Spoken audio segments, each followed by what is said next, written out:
الله.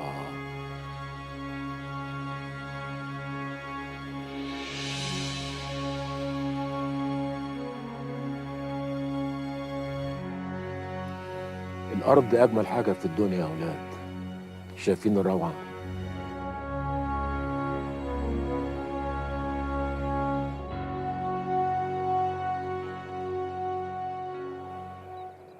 حد يبقى عنده الجمال ده كله ويتاخد منه ويطرد، ويجوا اليهود يعملوا مستوطنات عشان يعملوا حياة مزيفة وكدابة لناس غرب. بس الأرض مش حباهم. اليهود كل شوية يعملوا مستوطنات، مستوطنة ورا التانية ورا التالتة، والعالم كله واقف يتفرج. أنا عايز أصلي هنا يا شيخ حسن. يبقى أنت اللي لازم تأمنها يا باشا. لا، أنا هصلي وراك يا شيخ حسن.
يعني 200 مليون دولار منشان الناس يشيلوهم من البنك وينزلوهم على السلالم لتحت على الشارع.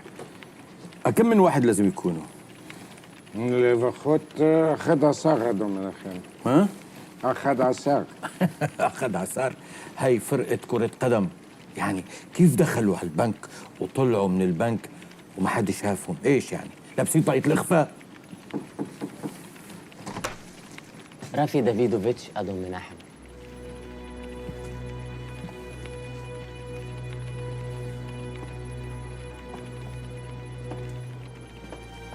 הגון שלנו, רפי. שלום, רפي، שלום. ها؟ شد حيلك. هلا نحن رح نطلب لك قهوة مشان تصحصح شوي ونعرف نحكي كلمتين. كافي كافي. هري اب. إن العباقرة هيك دايما عندهم أفكار كتير بيحملوها زيادة عن اللزوم، بس لازم يفرغوا من وقت للتاني مشان يرتاحوا حتى مخهم ما ينفجر. رافي تافو تافو تافو تافو رافي.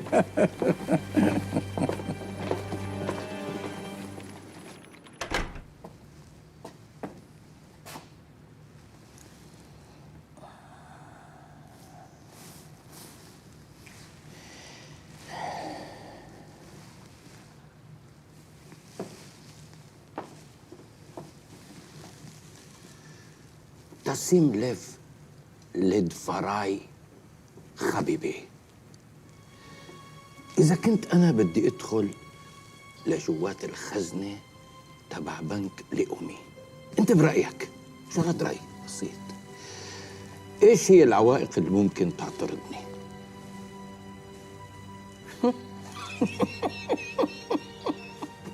معلش، خدني على قد عقلي.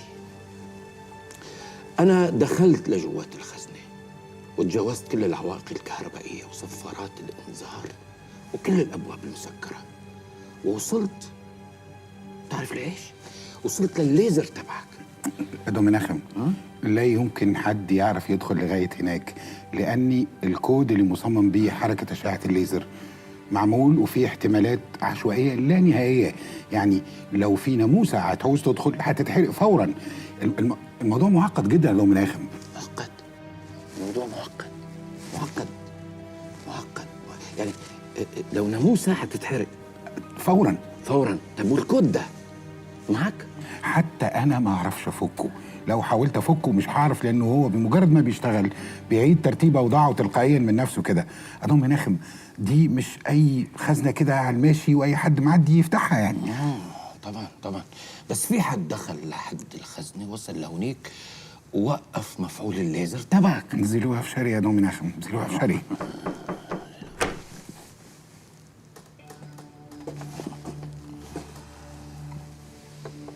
كوفي، أنا محتاج هذه القهوة أكتر منك من شان أصحى. أنت فايق ورايق، بس أنا لازم فيق. احكي لي يا رفيق، أنت كنت مقدم طلب على بنك في سويسرا من شان تتوظف بالبنك، مش هيك؟ مظبوط يا أدو مناخم، بس هما اللي كانوا طالبيني. خلص، هن بعد اللي صار مش ممكن أبداً إنهم يوظفوك. ذكر أنا له مأمين له مأمين. رفي، أنت في مشاكل بينك وبين المدام، مش هيك؟ أدو مناخم، أنت بتتهمني بإيه؟ مش بتهمك أبداً. قل لي يا رفي، أنت آخر مرة كيف دفعت ديونك؟ أنا كنت واخد قرض من البنك وأدو علي في عارف كده. قصدك إيه؟ اسمع يا أدو مناخم، أنا ما اسمحلكش إنك تتهمني اتهام بشع بالشكل ده. قصدك إيه يعني؟ أنا هكون بعت الكود وأخدت ثمنه؟ هبيع بلدي؟ هبيع إسرائيل يعني؟ نيم أصلي يا أدو مناخم، نيم أصلي. شفت يا رفي إنك أنت فقت من غير ما تشرب القهوة؟ وعلى فرض ان انا بعت الكود زي ما انت متوقع، كان هيدخل البنك ازاي؟ هيوصل لغايه الخزنه ازاي؟ أدو مناخم، الكلام اللي انت بتقوله ده لا يمكن يتحقق باي صوره من الصور. اوكي. أدو مناخم، انا مهندس كمبيوتر مش حرامي. وخليني افكرك مره كمان، أنا واحد من أكبر 3 خبراء سيستم أمني وأشعة ليزر في العالم ده كله. صح صح، مظبوط. طبعا أنا بعرف هذا الشيء، وأنت فخر بلدنا، إسرائيل كلها بتفتخر فيك، ما هيك حبيبي؟ أدون مناحم، أدون مزرعي. شيخك لي بابي سراد عشيني.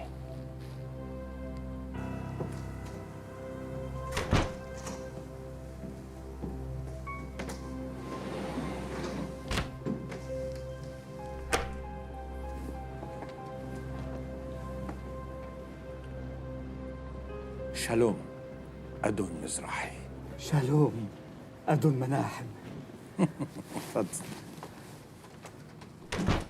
تفضل. أهلا وسهلا، أهلا وسهلا. شاي؟ كيك بوداي، تي لأدون مزرعي. أهلا وسهلا أدون مزرعي. أنا شخصياً سمعت كتير عن القهوة الحلوة تبعك، جاي على بالي شي يوم إني إجي أقعد عندك أشرب فنجان قهوة، بس مشاغل. زي كابود لي أدون مناحم. أهلا وسهلا. أنت عارف طبعا اللي حصل بالمبنى اللي جنب القهوة، الانفجار، سمعت فيه؟ أنا أول ما عرفت نزلت من البيت جري يا فندم، عشان اطمن على القهوة. أنا كنت قافل يومها عشان أجازة السبت. تودا لهيل، تودا لهيل أدون مزراخي. أدون مزراخي، أنت تعرف رافي دافيدوفيتش؟ أمال ده زبون عندي أدون مناحم. كويس كتير. ومين غيره زباين عندك في القهوة؟ ناس كتير. ناس كتير أدون مناحم. الحقيقة تقريبا هم ما بيتغيروش. بيعتبروا القهوة مكانهم. كويس، زي بيتهم طبعا. زي مين يعني من الزباين؟ يعني رافي لما بيجي عندك في القهوة مين الشلة تبعه؟ عوفاديا السماك. أيوة. روني ميتال السمسار.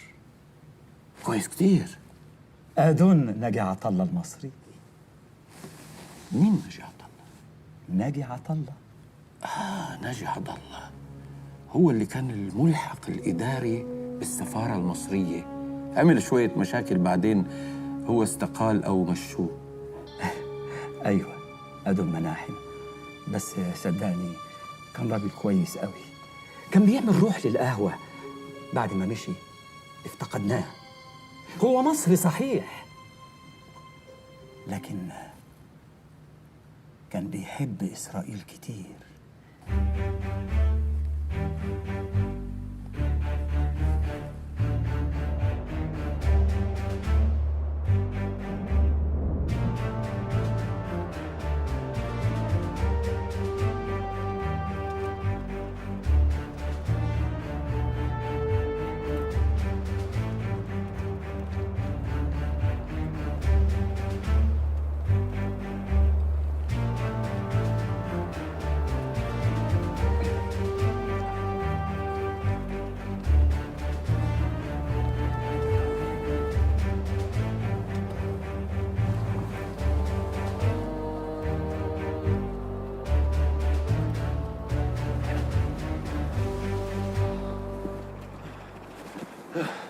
هنا يا باشا، هنا يا باشا، انا مش قادر اخد نفسي. نستريح شويه بقى. هنريح هنا شويه. يلا.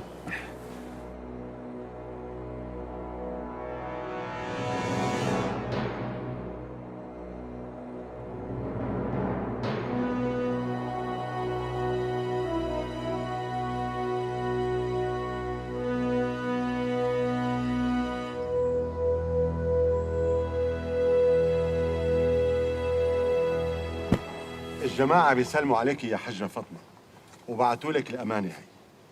بالأول طمني عليهم، إن شاء الله يكونوا نجحوا في العملية بتاعتهم. الحمد لله، هن خلصوا مهمتهم وطلعوا برات الحدود. الحمد لله رب العالمين، الحمد لله. بس مش المفروض كانوا يرجعوا على هون؟ ما كان بينفع يا حجة، نحن هربناهم من الحدود اللبنانية وبعدين رح يقابلهم أبو وهدان وهو رح يتصرف معهم إن شاء الله.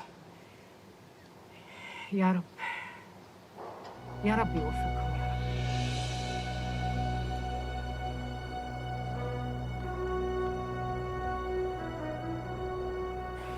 يا سلام على كوبايه شاي دلوقتي مظبوطه، الواحد يدفع فيها 1,000,000 جنيه. 1,000,000 جنيه في كوبايه شاي يا باشا؟ ده انا بقالي 16 سنه بسحب شاي من القهوه ما دفعتش 6 جنيه. بص يا عبد الجليل، الحاجات بتغلى وبترخص حسب الوقت اللي انت عايزها فيه.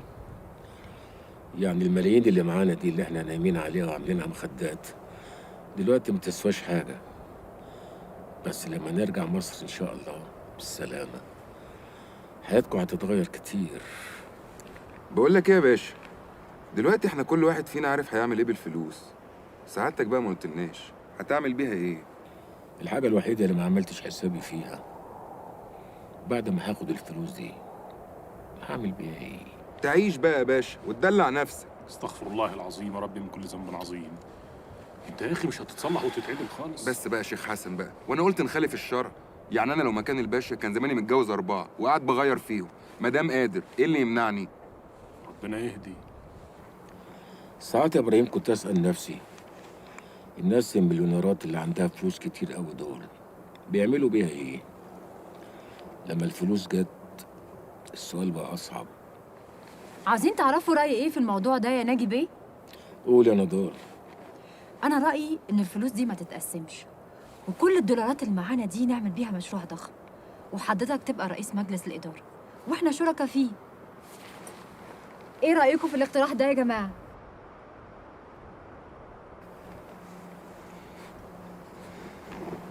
ده اقتراح عظيم، انا موافق طبعا. كل واحد حر يبقى يعمل اللي هو عايزه. يسلم فمك يا باشا. شركة ايه؟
قامت عناصر من حزب الله بالقبض على 8 جنود إسرائيليين تسللوا إلى الحدود اللبنانية فجر اليوم، وتم اعتبارهم أسرى حرب ومعاملتهم معاملة الأسرى إلى أن يتم التفاوض بشأنهم أو تبديلهم بالأسرى اللبنانيين في المعتقلات الإسرائيلية. نعلن نحن حزب الله بالقبض على 8 جنود إسرائيليين تسللوا على الحدود اللبنانية فجر اليوم، وتم اعتبارهم أسرى حرب، وسيتم معاملتهم كأسرى لأن يتم التفاوض حولهم أو استبدالهم بأسرى لبنانيين في المعتقلات الإسرائيلية.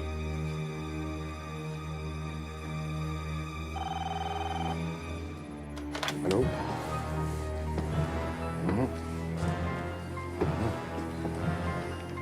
اوكي الو مناخيم عشان معبر التلفزيون لو ايمتي زي الشيكر. انا بقدر اكد لك انه ما فيش اي جنود عبروا الحدود ولا حتى تركوا مواقعهم. جيش الدفاع الاسرائيلي حيأكد هذا الخبر فورا. لو شاول هيدي نخونا مش رح نكذب هذا الخبر. هدول ولادنا، الأسرى هدول لإلنا وبدنا إياهم، في حدا بيسيب ولاده. بس هدول مش جنود اسرائيليين. القيادة حكت معي هسه وأكدت لي هذا الخبر. أنا بعرف، وأنا معكم مع القيادة وبعرف إنه هدول منهم جنود إسرائيليين، بس هدول أغلى من أولادي. هيك زي هدول؟ لأنه هدول هن الثمانية يلي سرقوا البنك. فهمت يا شاول؟ هدول هن الثمانية يلي سرقوا البنك.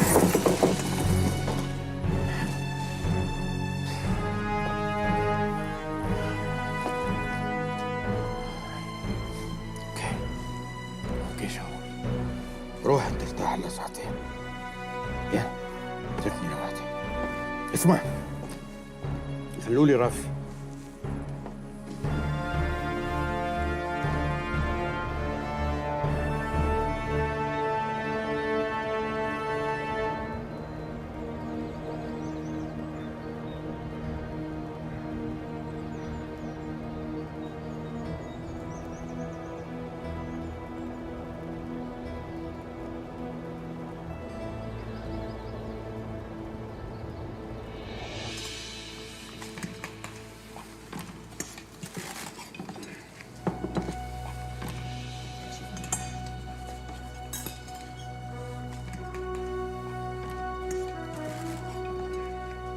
والله يلي عملتوه عمل عظيم يا أخ ناجي. انتوا عملتوا عمل بيشرف وبيعلي الراس يا أبطال. الله يخليك يا أبو حسين، وده هيجي إيه جنب اللي أنتوا بتعملوه؟ مصر أم الدنيا، قلب العروبة النابض. مهما قالوا عنا ما دام في شباب أمثالكم عم يضحوا بأرواحهم حتى يعلموا الصهاينة الدرس ما بينسوه أبدا. مثل ما بيقولوا بالمصري ضربة معلم. طب شو بقى أبو حسين؟ دلوقتي الحقيقة يعني أكلنا عيش وملح مع بعض، وأنتوا أكرمتونا وقابلتونا قبل ما فيش بعد كده. ليه هالكلام يا سيد ناجي؟ ولو ما نحن إخوة.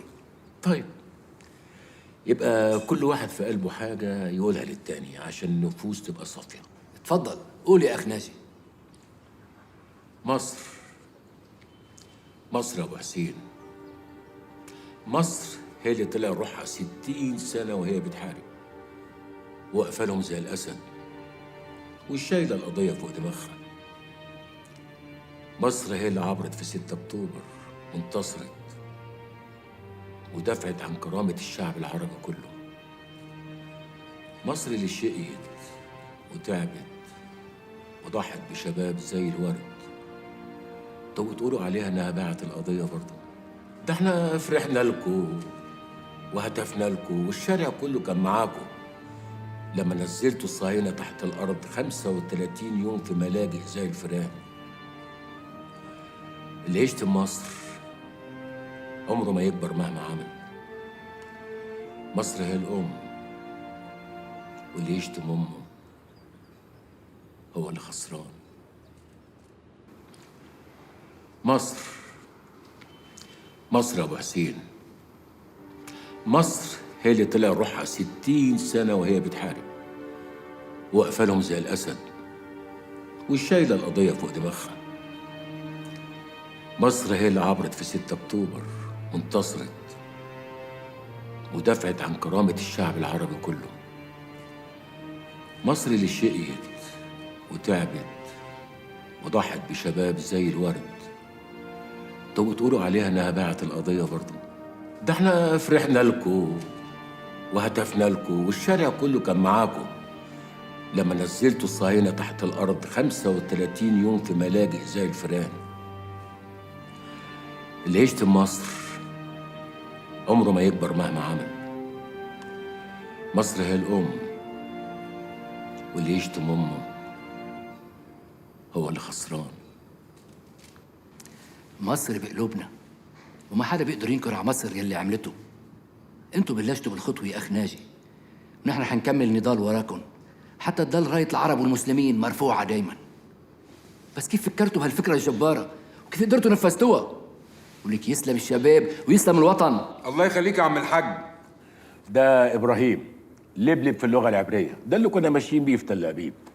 وده بقى حسام البطل بتاعنا، ده أول واحد نط على السطح بتاع البنك. خدامك عبد الجليل اللي لا مؤاخذة فور قضبان الخزنة. مهندس زاهر، مهندس كمبيوتر. تهامي. ده بقى البركة بتاعتنا الشيخ حسن. شو رح بتسوي بكل هالمصاري يا أخ ناجي؟ هو أولاً وقبل كل شيء يعني إحنا كنا عاملين حسابنا في مبلغ كده للمقاومة اللبنانية، يعني تقديراً منا وإعجاباً بكفاحكم ونضالكم. الحمد لله الحزب مش عاوز مصاري، نحن بيكفينا دعم الشارع العربي. والله يا ابو حسين ده راجل 100 انا قلت برضو ان هو مش هياخد مليم. لا يا رب يزيدك ما يحرمك ويديك ما يضيمك. أمال إحنا هنمشي إمتى يا أبو حسين؟ تمشوا لوين يا أخ ناجي؟ على مصر. أوامر زهقتوا منا؟ لا إحنا عمرنا ما نزهق منكم أبداً. إحنا لو قضينا بقية حياتنا كلها هنا ما نزهقش منكم، بس أصل عايزين نرجع مصر بالحاجة عشان في عملية تانية بنوضب لها. العملية التانية صارت جاهزة يا أخ ناجي، بدكم تسووها هون. عملية إيه؟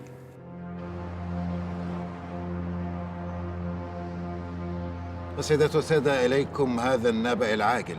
قامت قوات حزب الله بالقبض على 8 جنود إسرائيليين تسللوا إلى الحدود اللبنانية فجر اليوم، وأعلن اعتبارهم أسرى حرب ومعاملتهم معاملة الأسرى إلى أن يتم التفاوض بشأنهم أو تبديلهم بالأسرى اللبنانيين في المعتقلات الإسرائيلية. نعلن نحن حزب الله بالقبض على 8 جنود إسرائيليين تسللوا على الحدود اللبنانية فجر اليوم. تم اعتبارهم أسرى حرب، وسيتم معاملتهم كأسرى لأن يتم التفاوض عبد الجليل أو استبدالهم بأسرى ابني، لا لا لا، ده عبد الجليل ابني.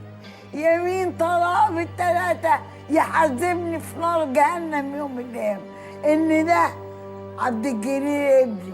هو أنا هتروح عن ابني؟ عبد الجليل ايه يا حاجه؟ بيقولوا لك دول عساكر الاسرائيليين عدوا الحدود والمقاومه جابتهم. يا ابني يا ابني بحلف لك بالله العظيم ثلاثة إن ده عبد الجليل ابني. أنا طلعه من نص مليون حسب أمارة سحنته الغبية دي. وعبد الجليل ايه اللي وداه اسرائيل يا حاجه؟ ويتطوع في الجيش الاسرائيلي كمان؟ لا انت باين عليكي خرفت يا حاجه. اخرس يا قليل الأدب، أنت اللي خرفت، أنت وعيلتك كلها والحارة كلها بقت تخرف. بقول لك اللي في الصورة ده ابن عبد الجليل. ولما هو عبد الجليل ايه اللي وداه اسرائيل؟ الصهاينة خطفوه، الصهاينة خطفوه، بس أنا مش هسكت، هروح الحكومة وأقلب عليها وأطيها لحد ما يجيبوا لي ابني. ده ضنايا، ده أنا محبتش غيره، ده هو اللي طلعت بيه من الدنيا يا ربي. يا حاجة يا سعادة الظابط بيه، هو أنا هكدب عليكم؟ ما انتوا كل يوم والتاني تيجوا تقفشوه الواد عن امه ويرجع لي قفاه شبر ونص. انتوا اضرب عبد الجليل، انتوا اضرب عبد الجليل. طب قولي لي يا حاجة، هو عبد الجليل ما قالكيش هو مسافر فين بالظبط؟ قال لي مسافر شرم الشيخ يشتغل مع واحد من الكبارات. جميل. طب ما قالكيش بقى الراجل الكبير اللي بيشتغل معاه ده اسمه ايه بالظبط؟ شوف ان شاء الله عدامك الف الف الف بعد الشر يا اخويا، ان شاء الله عدامك بعد الشر، انا ما اعرفش حاجه. هو راجل كده شياكه ومحترم وكباره ويقعدوا يتكلموا ويتوددوا، انا ما اعرفش حاجه. ولو عندك مصحف هنا هاتولي احطه على عينيا واحلف لك ان ابني ده عبد الجليل مش اسرائيلي، مش اسرائيلي. مش ممكن يا ماما، زاهر لا يمكن يعمل كده، دول اكيد خطفوه. أنا حسيت بيه وهو ماشي، كنت حاسة إن في حاجة مخبية عليا، كنت حاسة إنه جواه سر ومش عايز يقولهولي. إيه بس يا ربي اللي خلاني يسافر، طول عمره واقف جنبي ومراعيني. يا ماما ممكن يكون ده واحد تاني ويكون كل ده وهم جواكي.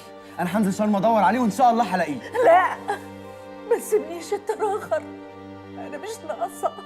بقول لك ايه، انت دلوقتي تروح تبلغ الحكومه، لازم يدوروا عليه ويلاقوه، لازم. كده برضه يا زهر، كده تعمل في امك كده. وكمان الراجل اللي خده معاه ده لازم كمان تبلغ عنه. هو اللي عمل فينا كده، هو اللي عمل فينا كده، الراجل اللي اسمه ناجي عطله. انت بتقول ايه يا شيخ محمد؟ معقوله؟ هو الشيخ حسن يا شيخ عبد الله، ما تسمع اللي بقول لك عليه. عرفت ليه بقى هو ترك الجهاد وبعد عننا؟ لانه كان متفق مع اعداء الله. استغفر الله العظيم من كل ذنب عظيم. الشيخ حسن وربك اراد ان يفضحه ويكشفه ويتصور وهو اسير مذلول بملابس اعداء الله الصهاينه. وهو ده بقى يا سيدي اللي كنا معتبرينه في يوم من الايام واحد مننا، وقال ايه؟ كنا جاعلينه امين على الاسلام والمسلمين. لا اله الا الله، لا اله الا الله. ناجي عطله واللي معاه لازم يرجعوا، لازم تتصلوا باخواننا في المقاومه اللبنانيه وتخبروهم ان احنا ما بنفرط فيهم باي ثمن. هدول ضحوا بارواحهم ونفذوا عمليتهم، لكن هم ما نسيوا اخوانهم في غزه، واحنا كمان ما لازم ننساهم يا ابو شعلان. مفهوم؟ مفهوم يا حجه فاطمه. وانت يا زياد من بكره الصبح بدك تحضر حالك وتنزل على مصر. خير يا حجه فاطمه، في مهمه لازم تنفذها هناك.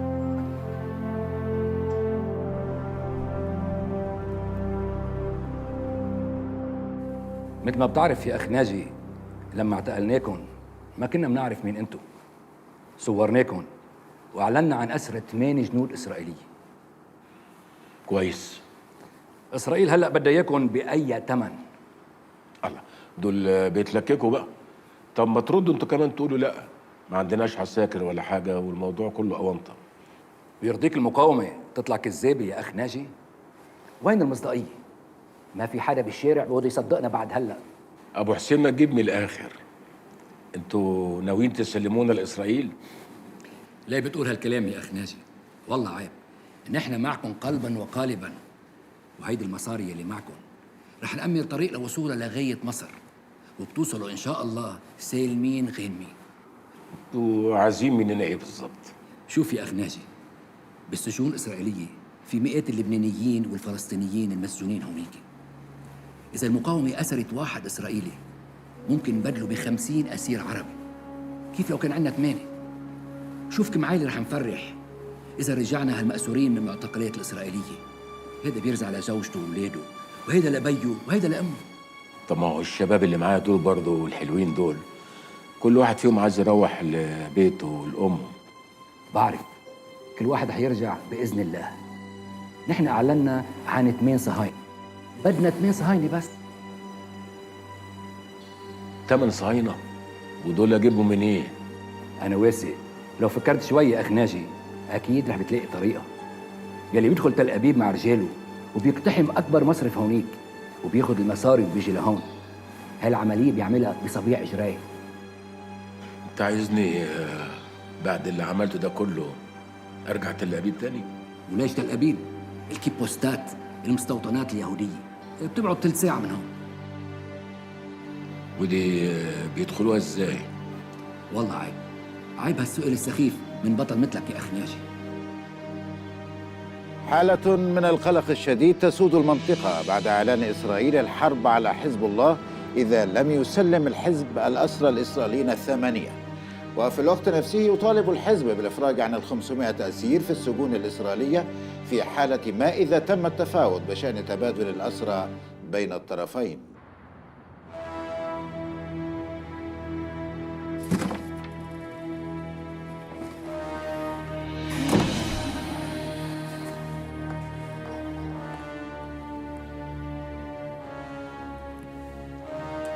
عرف توف رافي، بتمنى انك انت تكون نمت كويس. نماني بوادو من أخم.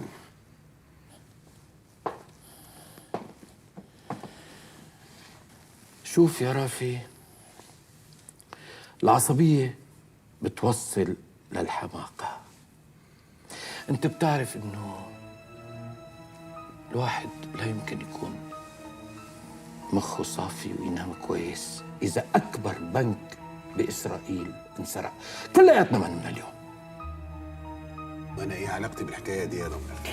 كيف مالك؟ لا رافي، خليك إنسان حكيم وعاقل. رافي، أنت الوحيد يلي معك المفتاح، يلي نحن بهمنا إنه نحن نعرف لمين أعطيت المفتاح. في حدا غيرك بيعرف كيف بتنقفل الخزنة وكيف بتنفتح؟ رافي ولو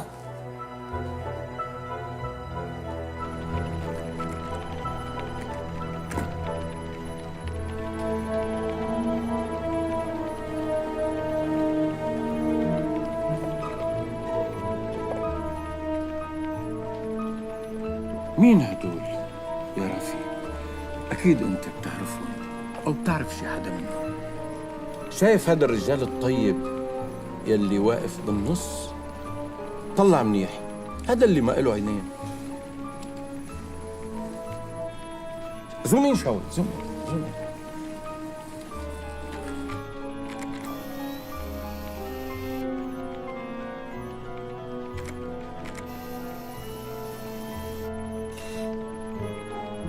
شفتوا؟ هذا ما له عينين، بس التكنولوجيا ما خلت إشي إلا وزبطته. حط له عينين شاول، حط له عينين.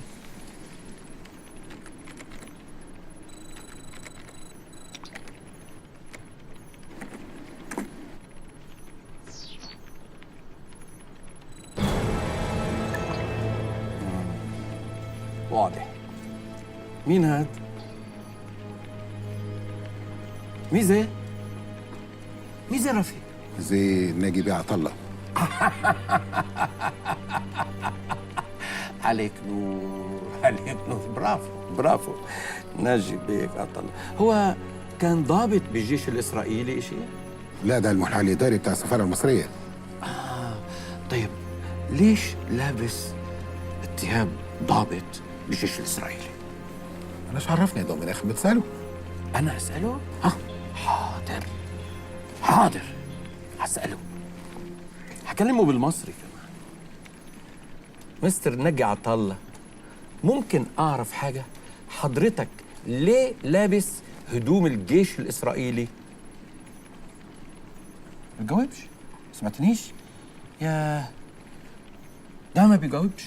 دومينيخ، الخيالات اللي في دماغك اللي بتحاول تثبتها دي ملهاش اي اساس ولا اي دليل مادي. وحتى لو ناجي عطله هو اللي سرق الخزنه، انا مالي بالقصه دي. ليه؟ هو مش صاحبك؟ انا ماليش صاحبه.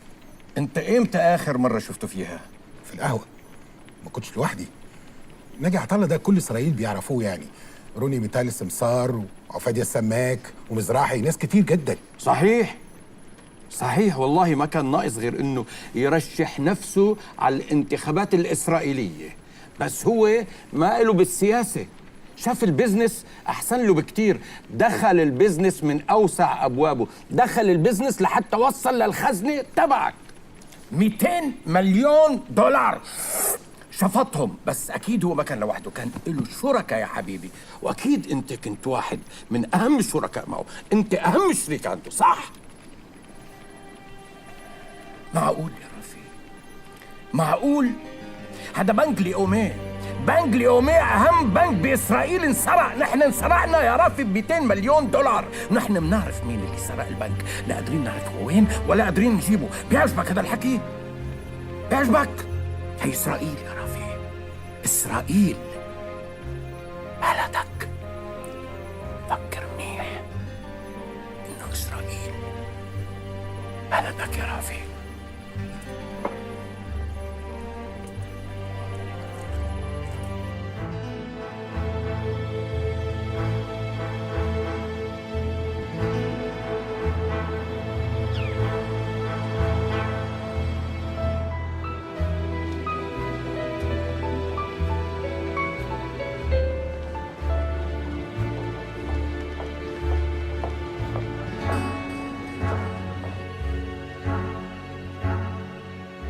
دول الثمانية الإسرائيليين اللي حزب الله أصرهم زي ما أعلن للعالم كله يا أحمد، وإسرائيل اعترفت بالكلام ده تماما.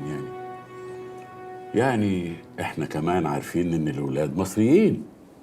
ده هيطرح قدامنا شوية أسئلة.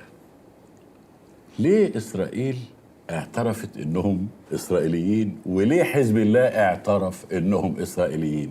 طب لو طلعوا مصريين راحوا ليه وإزاي؟ وبيعملوا ايه؟ الولاد دول يا احمد دخلوا اسرائيل بطريقه غير مشروعه.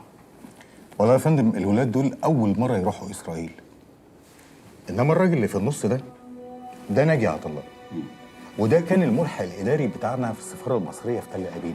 والحقيقه يا فندم الراجل ده الملف بتاعه فيه حاجات متناقضه كتير قوي. زي ايه؟ مثلا كان على علاقه طيبه جدا معاهم طول فتره خدمته في تل ابيب، طيبة لدرجة تثير الشبهات. وبعدين حصل معاهم مشكلة، وتحديدا مع البنك ده. رفع قضية على البنك وقدم استقالته ومشي وساب تل أبيب. ما تشغلش بالك بالموضوع ده، احنا بنشتغل الملف ده بشويش علشان مش من حقنا ان احنا نعلن ان دول مصريين، خصوصا في الوقت الحالي يا احمد. انما اقول لك ايه، لازم تستوعبوا اهاليهم عشان الموضوع ما يكبرش، لان بدات اشوف واحس ان في ناس بدات تسال عليهم، الا ابوه واللي امه. ده حتى صوره الشيخ حسن بعض الناس اللي بترددوا على الجامع عرفوه على طول. الا البت دي، يا ترى مين يعرف البت دي؟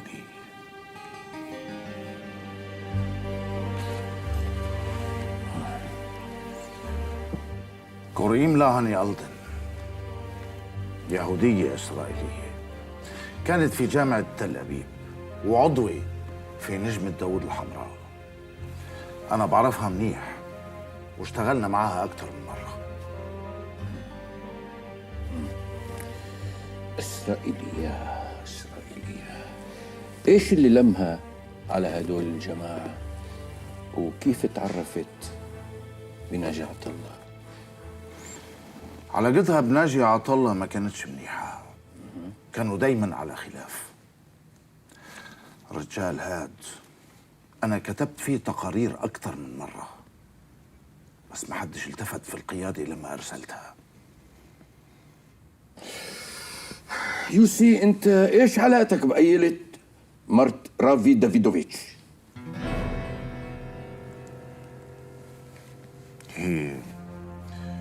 هي قروفات مش باخا أدون مناخم. كنت أتدخل بينها وبين رافي لما تحصل بينهم مشاكل. أنا مفين درجة تدخلك كانت توصل لوين؟ يعني تحن عليها، تطبطب عليها، تمسح لها دموع. كان في علاقة بيني وبينها أدون مناخم. حلو كتير. انت بتعرف انه انا بحب الناس اللي بيجوا معي دغري. هذا حلو كتير. الحياة مثل البازل، نحن بنقدر نركبها تركيب، وانت بتعرف انه انا بعرف انه في علاقة. ورافي كان بيعرف بهي العلاقة. بعرفش أدون مناخم. انا بعرف منيح.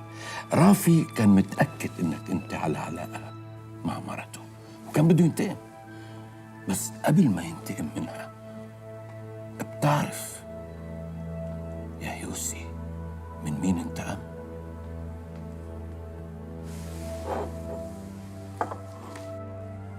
من إسرائيل، من إسرائيل كلها. إسرائيل تهدد حزب الله بشن حرب شرسة إذا لم تفرج عن الأسرى الإسرائيليين 8 الذين تسللوا عبر الحدود. وحزب الله يؤكد أنه إذا ما حاولت إسرائيل شن أي عمل هجومي طائش فإنها ستضرب بالصواريخ في عمق تل أبيب. حالة من التوتر تسود المنطقة، والدبلوماسية المصرية تسعى بين الأطراف لتهدئة الأجواء بين الأطراف المتنازعة.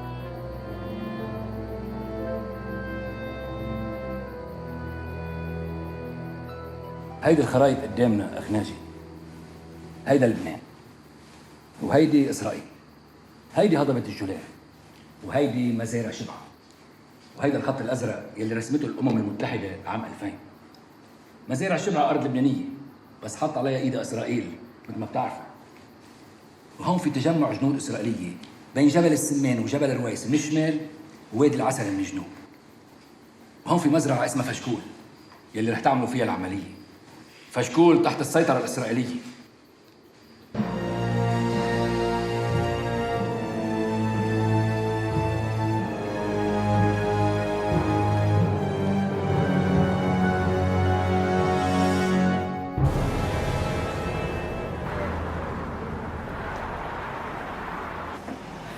الحال وقف يا عبادية. القهوة من ساعة ما القنبلة ضربت في آخر الشارع وهي بتنش. الزباين خايفة تيجي. الزبون طبعه جبان، ما انت عارف يا مزراحي. اللي لازم تعمله تقلل السعر شوية عشان تشد الزبون.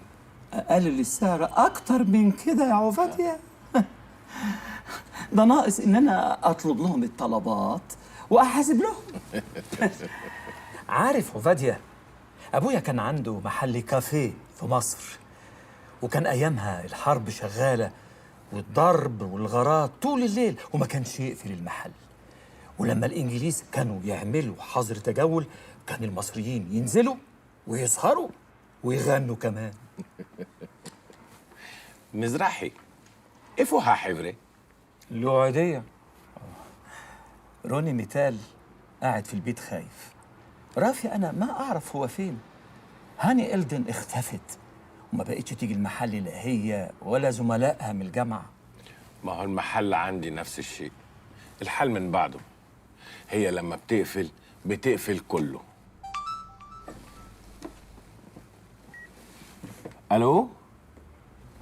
أني عبادية. مين ده بقى؟ أني شلومو كوهين سحير أفرسكيم مدبر محفات فشكول إيش لي عصرات غنيم شيل أفرسكيم معزان هاتوف بيوتي روتسيلي في جوش وتخا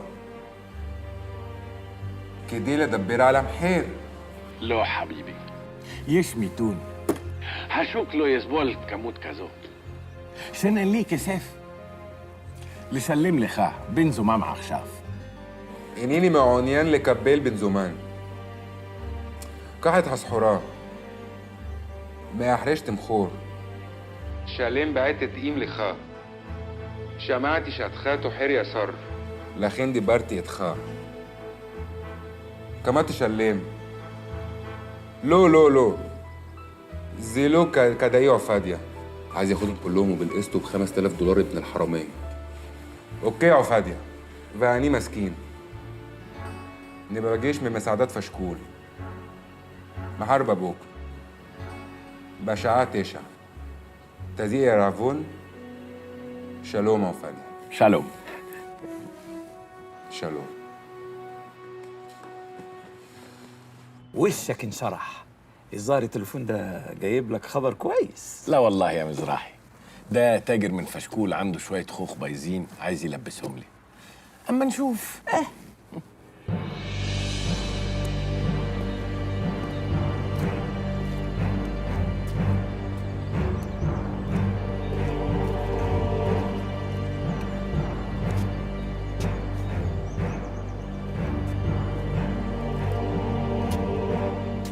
خلاص مستعدين اخ ناجي؟ ايوه ابو حسين، هنمشي دلوقتي. السيارة جاهزة. الله يوفقكم. بالامان. باشا انا عايز اجي معاك. نضال وابراهيم بس هم اللي هيجوا معايا. يا باشا احنا بدأنا المهمة دي سوا ولازم نكملها سوا. نضال وابراهيم بيعرفوا يعدلوا كويس. المزارع اللي احنا داخلينها كلها يهود. مش عايز قلب الدماغ.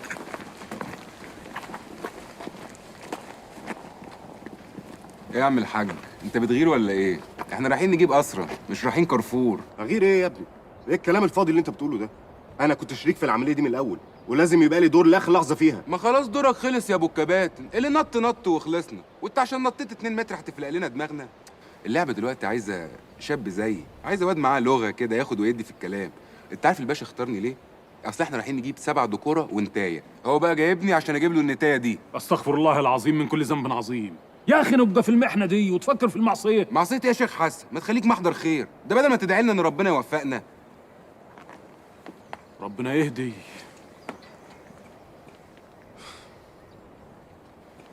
وانا مؤاخذه يا باشا، اللي بيحصل ده عيبه في حقنا. مؤاخذه دي مؤاخذه جامده يا باشا. الله احنا عيال نوره وعفياجيه، يعني رجاله برضو يا باشا. وحد قال ان انتوا مش رجاله يا واد انت؟ الله يا باشا، ما هو بصراحه يعني ايه الواد ابراهيم اللي انت واخده ده؟ ولا البنت التانيه اللي اسمها ندال دي؟ ايه ده يعني يا باشا؟ والله العظيم انا والراجل المتع ده ممكن نخطف لك اسرائيل ونجيبها لك تحت رجليك، ولو عايز كمان نجيب لك الراجل بتاعهم الكبير ده بتاع نتنياهو ده ونجيبه لك تحت رجليك يا باشا، بس انت تقشر. بس لا مؤاخذه يعني انت اللي مستقل بينا. هي خناقه في حاره انت؟ ده مصيبه. خدنا معاك يا باشا. الموضوع دلوقتي مش موضوع فلوس. احنا نفسنا نعمل حاجه يا باشا، واحنا في مصر كنا تايهين ورا لقمه العيش والحياه كانت واخدانا. انما لما جينا معاك هنا شفنا شباب بيضحوا بحياتهم عشان بلدهم، وعرفنا هم بيعملوا كده ليه. وانت زار مش عايز تيجي انت كمان؟ اوعوا تكونوا واخدين حبوب الشجاعه وانا مش عارف. انا عايز اكلم امي يا باشا، شوف لي اي طريقه تطمني عليها. انا متاكد ان حالتها دلوقتي بقت خالص. لما نرجع ان شاء الله هخليك تكلمها.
يا سلام يا باشا، ده الجو هنا حلو حلاوه. دلوقتي انا عرفت ليه الاسرائيليين متبتين فيها. حد يسيب الجمال ده كله؟ ومفيش راديو هنا ولا كاسيت ولا حاجه؟ كاسيت وراديو ايه؟ انت ماشي على الكورنيش. حاجه برضو تسلينا في السكه يا باشا عشان ما نزهقش. اهو اشتغل اهو. دي اغنيه اسرائيليه يا باشا، بتغنيها مطربه عندهم اسمها ليفيانا، بس مطربه قبيحه قوي، كل اغانيها قبيحه. يعني شوف الكلام: اضربني كل يوم، هزقني، علقني. ايه؟ علقني. شدني من شعري ودوس عليا برجليك، وبعد ما تعمل ده كله هحبك. اموت انا في المعاني الرخيصه دي. واضح ان انت بتفهم عبري كويس قوي يا ابراهيم. امال ايه؟ اصل انا معاشرهم، قعدت معاهم 4 سنين ايام ما كنت شغال في السياحه. يعني عندك مثلا يا باشا الست الاسرائيليه عشان شخصيتها قويه على جوزها تحب الراجل الخشن اللي يفقعها قلمين، تنعم وتطرى في ايده على طول، عكس الامريكانيه هبله. عندك بقى الفرنسويه تحب اللذاذه، الشياكه. انت هتحكي لنا على مغامراتك النسائيه؟ انت نسيت يا ده احنا جايين نعمل ايه؟ ومالك واثق من نفسك قوي كده؟ تعرف يا باشا لو كانوا طلبوا مننا 6 نسوان اسرائيليات عليا النعمه كنت قمت بالليله دي لوحدي. هو انت حياتك كلها كده يا ابراهيم؟ كده ازاي يعني؟ يعني كلها نسوان وتفاهه وهبل زي اللي احنا سامعينه ده؟ لا يا باشا، اصل انا راجل مش مكلكع، انا راجل بحب الحياه. يعني لو مكتوب لنا نموت هنموت. نموت بقى واحنا بنلطم ونصوت وشايلين الهم، ولا نموت واحنا بنغني ونرقص؟ هو مين له نفس انه يفرفش ويغني ويرقص وبلاده محتله؟ احرجتك والله جامد. ده انت كبيل. حرجتك ايه؟ ده انت كبيل سوق. والله رقبتي قد كده.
كان فين الذكر؟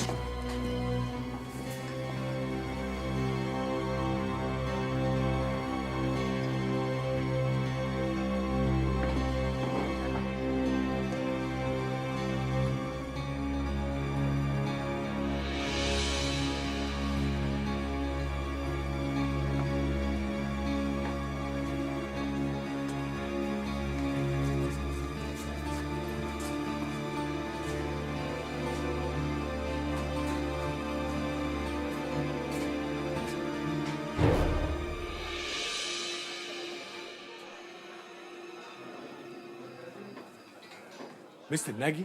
مش ممكن. ايه المفاجأة دي؟ عفادية. ازيك يا عفادية؟ بسادر. بركة انك انت بخير، والله وحشت كتير. ما تقعد معايا شوية. والله من ساعة ما سبت إسرائيل وإحنا طول الوقت نجيب في سيرتك مستر ناجي. إيه المفاجأة دي؟ بس أنت بتعمل إيه هنا؟ والله يا عفادة يا اخويا، انا من ساعه ما سبت الخدمه وانا زي ما تقول كده ايه، جات لي حاله قرف. قلت اقلب عيشي، اللقمه اللي تخلص اوام اوام ماشي، انما بقى اللي هتعمل لي قلب الدماغ بناقصها احسن. طول عمرك شاطر مستر ناجي. انما انت ايه اللي هدفك على هنا؟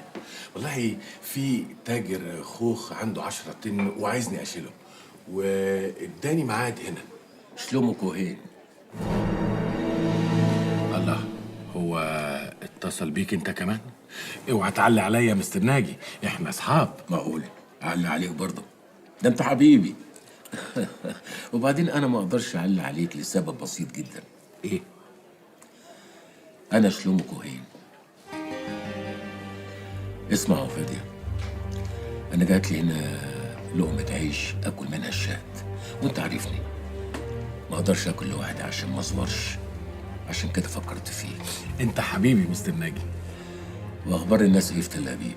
والله الحال ما يسرش، الشباك رايح جاي يلم في العمال من المحلات. ده انا اخر مره قلت نقفلها احسن، مش جايبه همها. وبتلعبوا فين امال؟ والله ولا بنلعب ولا حتى بنشوف حد، ده حتى القهوه عند مزراحي ما بقيناش نروح. الظاهر انت اللي كنت مجمعنا مستر ناجي.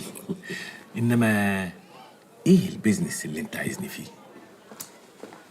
شوف يا فادي يا اخويا، انا كلمتك انت بالذات عشان عارفك كويس. انت راجل عملي، ولما تيجي في ايدك فرصه عمرك ما بتضيعها. طلباتك مستر ناجي، انا تحت امرك. قبل ما اقولك على طلباتي لازم اعرفك بنفسي كويس. انا ابويا اسمه الدولار، وامي اسمها اليورو. احسن ناس، وكده احنا ولاد عم، عشان انا عمي اسمه دولار ومرات عمي اسمها يورو. دول 10,000 دولار، حطهم في جيبك فوق قلبك على طول. قول لي بقى احساسك ايه دلوقتي؟ مش حاسس انك انت دفيان شويه ودقات قلبك احسن؟ انا خدامك مستر ناجي، اؤمر. دلوقتي بقى قول لي على احساسك بعد ما شلتهم من جيبك. مش حاسس ان النبض ضعف شويه وفي كده يعني رعشه بسيطه وفي بوادر شلل مؤقت؟ انت ايدك ساعه ليه كده؟ قول لي يا ناجي بيه، انت عاوز ايه؟ قبل ما تسالني عايز ايه اسالني هدفع لك كام. انا هدفع لك 20 باكو زياده. كام؟ 200,000 دولار، يعني 1,000,000 شيكل.